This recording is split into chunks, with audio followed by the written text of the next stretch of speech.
Mamata బెనర్జీకి supreme court అయితే తేల్చి చెప్పేసింది. ఆమె నాటకానికి సుప్రీంకోర్టు పడిపోలేదు.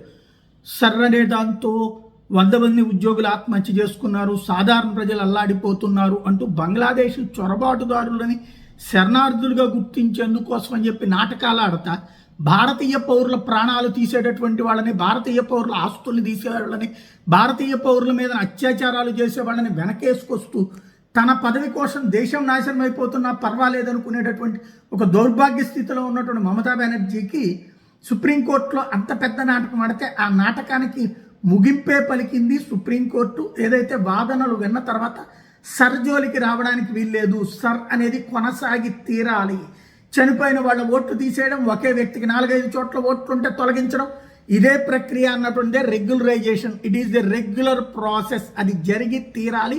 దాన్ని అడ్డుకోవడానికి ఏ రాష్ట్ర ప్రభుత్వం ప్రయత్నించినా ఊరుకునే ప్రసక్తి లేదు అని తేల్చి చెప్పింది. తద్వారా భారతదేశ వ్యాప్తంగా వివిధ రాష్ట్రాల్లో చచ్చిపోయిన వాళ్ళ పేరుతో ఓట్లు వేసేవాళ్ళు ఒకే వ్యక్తి పేరుతో 4-5 చోట్ల ఓట్లు తీసుకుని ఆ ఓట్లతో నాటకాలు ఆడేటటువంటి వాళ్ళకి చెక్ పెట్టింది సుప్రీంకోర్టు.